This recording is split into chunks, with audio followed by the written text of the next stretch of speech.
on the road again. We can't wait to get on the road again. Telling stories to our family and our friends. We can't wait to get on the road again. On the road again. We can't wait to get on the road again. Telling stories to our friends. We can't wait to get on the road again. Welcome to our monthly AAA podcast, Affinity, Allie, and Annette on the road to good storytelling with your hosts, Allie Spooner and Ma. Allie, want to introduce yourself? Sure. I'm Allie Spooner. I write with Affinity Rainbow Publications with Annette, and I have written over 40 books in a variety of different genres and, standalone series. We've done some collaborations, and I welcome today, and I hope you enjoy our readings. Great. And I'm Annette Morey, and you've heard from me too many times, so I won't go in a big long, but I'm also with Affinity Rainbow Publications. And we're super, super excited to have Jen join us today. Happy to be here. So this month, we're going to be talking about sapphic fiction romance with a sports theme. Love our women in sports, don't we? The very popular Jen Lyon, who wrote the breakout series, The Senator's Wife, is here today with us. And I'm not really sure, I'm not sure which reading on which book you're going to do today, Jen. I'm actually going to do from The Unfinished Line, which is my most recent publication. Right. And it has some characters from the Senator series, right? It does. And it's very sports related as well. Yes. Biking. Yeah. So let me go ahead and introduce you, Jen. Jen is an avid lover of sports, travel, theater, and the ocean. When she isn't writing, Jen can be found sailing, browsing the shelves of her local bookstore, cheering ardently at an NWSL soccer match, or training horses at her Southern California horse ranch, where she lives with her wife, Donna, and their dogs, parrots, and horses. Follow Jen on Instagram, where she unapologetically spams her page with photos of her travels along with her life with her Dachshund, corgis, horses, and obscenely large Maine Coon cats. Jen's current published works include the best-selling series, The Senator's Wife, and the critically acclaimed literary fiction novel, The Unfinished Line. Her 2/25 release will be the prequel to The Senator's Wife, titled The Colonel's Daughter. So, all right, you're on, Jen. So without further ado, Jen, take it away. Thank you guys so much for having me. So today I'm going to read from The Unfinished Line, since it's my most recent publication. And it's a love story between two women again, as is The Senator's Wife. And I'm going to read from pretty early in the book. The character, Cam Cameron, is actually, she met a woman in Hawaii that they kind of hit it off. And she's flying now. She discovered that this woman, Dylan, has a race in Florida, and she's flying out to see her, but she's made up the fact that she has to go to Florida for work. She's actually just going to see her, but she didn't want to admit that. So I'm going to read. It's kind of an amusing scene. I'm a terrible reader, so just bear with me, even though I was a theater major. But it's kind of an amusing scene, and it's scene 9 from The Unfinished Line. So there weren't a significant number of things in life that terrified me. I had always been adventurous, even as a child. I didn't mind heights. I loved swimming in the ocean. Every spider I'd ever come across in my apartment, I gently trapped and relocated outside. There were, however, 3 things I was not fond of. 1, planes with fewer than 4 engines. 2, planes flying over water. 3, planes flying in heavy wind. Okay, fine. Planes flying. Planes flying as soon as they left the ground. It wasn't one of those terrors so overwhelming I couldn't fly. I flew a lot. And I know my a lot was about to quintuple or sextuple or whatever mathematical multiplication meant. My time in the air was soon to increase exponentially, but I didn't like it. And I admit, I'd grown accustomed to downing Dramamine, like it was going out of style. Nor will I deny irresponsibly chasing it with a shot of vodka if the slightest hint of turbulence arose. Whatever it took to put me to sleep as the steel death rocket hurtled at breakneck speeds 7.5 miles above the clouds. But still, I flew. Even in twin engines, the unfortunate majority of all commercial aircraft, even in the wind, and more often than not, even over large bodies of water. However, when I stepped onto the tarmac to catch the last minute flight I'd booked to Key West, I skidded to a halt so hard the family of four in matching I Heart Miami t-shirts piled into the back of me. I don't know what in the Indiana Jones relic archive was sitting in front of me, but the brightly painted prop plane was not part of my future. This was where I drew the line. I stumbled aside, allowing the other 11 people on my scheduled flight to go around me.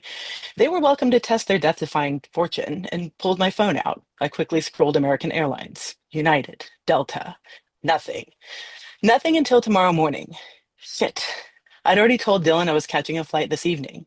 After Hawaii, I couldn't imagine standing her up again. But I also couldn't fathom stepping into a fuselage the size of Danny's Rover. I looked up the ferry. 4-hour trip. Okay, not bad. I clicked book now. Double shit. Next departure tomorrow morning. I considered running back up the steps to the terminal and renting a car, but realized my license was in the backpack I had willingly handed over during check-in.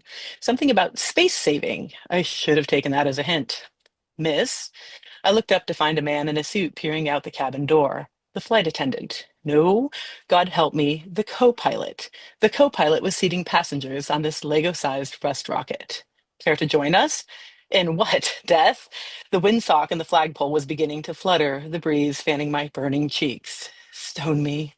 I don't know what the hell was wrong with me, but my feet started moving against my will, forward up the rickety six-step ladder and into the cramped cabin. If part one of this trip hadn't already proven I'd lost my mind, there was no question now. I sank into the last seat available and clipped my seatbelt, all the good that strip of nylon was going to do me, forcing myself to try and breathe. It would be okay. I would be okay. Everything would be okay. Thousands of these puddle jumpers flew safely every single day. Well, except for the ones that didn't. Just ask John Denver, Patsy Cline, Jim Croce, James Horner. It's okay, I wasn't famous. The gravitational pull of the Earth only seemed to want the talented elite, right? I looked over the head of the grinning silver-haired grandma sitting next to me, trying to see out the window. Exciting, isn't it? She had a Midwestern accent. It's like stepping back in time with Amelia Earhart. Lady, I wanted to say to her, don't you know they never found her body? Instead, I closed my eyes and wondered who would be cast as Addison Riley after they dragged my lifeless corpse from the sea. And that's the scene I'm going to read for you guys today. Okay, so Allie, are you ready? Are you ready to read us something from Nothing But Net? I think I am. I'm All reading right. from Nothing from Net, but Net. It's my most recent publication. It came out July 1st. It's soon to be coming out in audio. It's a kind of a lesbian love and basketball second chance type book. And I'm a couple chapters in, and I wanted to share a little bit of Hunter's travels. Uh, After a lengthy stay, she is once again a free woman and is trying to find out who she is and where she's going in the future.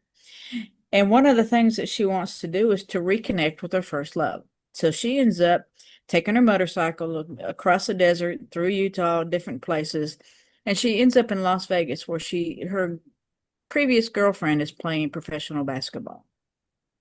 So here we go. Hannah was nervous when she pulled into the lot at Michelob Ultra Arena. The moment she had waited so long was about to arrive, and she was anxious about her interaction with Carson. She wouldn't blame Carson if she turned her away, considering how Hunter had broken off their relationship, but she hoped for at least a lukewarm reception. Hunter had paid dearly for her behavior and wanted a clean slate in order to start fresh. Mending things with Carson was a big first step. After parking her bike, Hunter secured her helmet and walked toward the ticket office to claim her pre-ordered ticket. She had arrived early, hoping to watch Carson's team warm up before the game. Hunter wasn't sure how she would approach Carson and would let that reunion wait until after the game. The office was busy as fans filled into the arena. Hunter picked up her ticket and walked inside to find her seat. She had purchased a spot close to the players' bench to allow for an opportunity to communicate with Carson after the game. Hunter was surprised when her seat was 3 rows behind the players. A few of Carson's teammates were already on the floor stretching when she took her seat. Her heart was hammering in her chest when Hunter saw Carson and a teammate walking out of the tunnel toward the court, talking animatedly. Carson was even more beautiful than she remembered. Her blonde hair was still curly and just below shoulder length, but she knew Carson would pull it into a small ponytail before she hit the floor.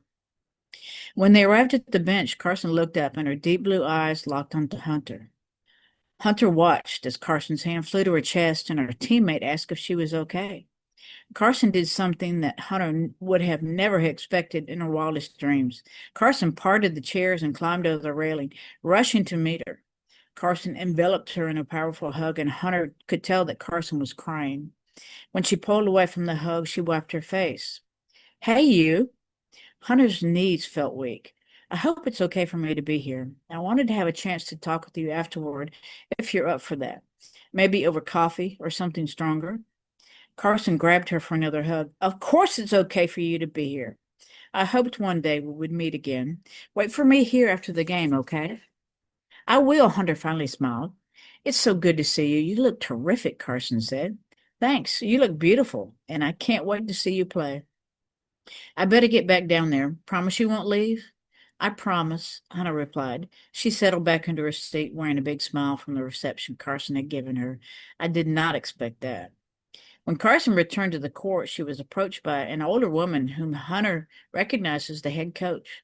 She spoke to Carson briefly, nodded, and looked back in Hunter's direction. Carson nodded again and began a shooting drill. Hunter found she couldn't pull her eyes off Carson. Watching her warm up brought back so many memories of their short time they had played together. They had been rivals in high school, but their attraction instantly sparked when they got to college, and they soon became lovers. They had only been together a few months before Hunter's world was turned upside down. That painful memory made her heart ache from loss. She had noticed that the arena had filled rapidly, and the crowd booed when the team from Chicago took the court. Hunter glanced at the opposite end of the court and briefly watched their opponents. She knew it would be a hard-fought game, but she was confident Carson's team would win. The teams returned to the locker room before the start of the game, and Hunter purchased a soft drink from a vendor and settled in for the contest. Las Vegas won the opening jump and never looked back, sinking the first 10 shots they took. Carson's laser focus on the game enabled her to find open players for easy baskets as the defense shifted to keep her away from the three-point line. Hunter knew that eventually the opponents would have to drop back on defense, and then Carson would light them up. She had witnessed it on so many occasions and felt proud of her friend. Carson hooked up with a power forward for some easy baskets, and the defense shifted. Hunter looked at the program and learned that the player was Michelle Thomas from Oregon, a tall drink of water at 6'5" and not hard on the eyes either. Hunter found herself chuckling at the thought. She was attractive, though. Hunter wouldn't deny that. The woman had some moves, too. She seemed to be Carson's favorite target as she quickly threaded passes through the defense. By halftime, they had pulled in front by 10 points. Carson smiled as she walked past on her way to the locker room. Carson wasn't the only one smiling. Michelle looked in her direction and flashed a brilliant smile. Did I imagine that? Hunter took advantage of the break to go to the restroom and stop at concessions. The aroma of the soft pretzels was too tempting to resist. Her mouth watered in anticipation as the vendor handed her the treat. She hadn't thought she was hungry until she took the first bite and considered returning for another. Lunch had been a long time ago, and she had been too nervous to eat before coming to the arena. Maybe she and Carson would go for a late dinner after the game. Carson's shooting caught fire in the second half as she drained shot after shot beyond the arc. The player guarding her was obviously frustrated by her inability to stop Carson from scoring, and Hunter felt sorry for her momentarily until she gave Carson a hard shove, sending her flying across the court. The crowd roared in protest, and Thomas stormed across the court and rushed at the offender. A cooler-headed teammate caught her before she could light into the defender. The referee issued a flagrant technical foul as another player helped Carson to her feet. Carson winked at the player, walking to the foul line to shoot free throws. Hunter laughed. That was so vintage Carson. She drained both shots and inbounded the ball to Thomas. Thomas passed the ball back to her, and Carson launched a long three. The crowd erupted as the quarter ended, and they were up by 20. Carson was rested for most of the fourth quarter, but entered to score another 5 points, which Hunter later found to be her season high of 35 points. Carson shot Hunter a thumbs up when the game ended and made her way to the tunnel. She was surrounded by young girls who wanted her autograph, and Carson took time for each of them. Hunter rested back in her seat while she waited for Carson. The crowd thinned out, and Hunter watched the staff collect the towels and water containers left on the bench. Carson felt an arm around her shoulder as Michelle caught up with her. Great game tonight. I don't know who she is, but you should ensure she gets tickets to every game. She's an old friend from college. We played together briefly. Cute. Was there more than basketball going on? Yes, but that's a long and tragic story. I haven't seen Hunter in 5 years and had no idea she would show up tonight. Good job. I love that book. I read it before it actually got published, which was great.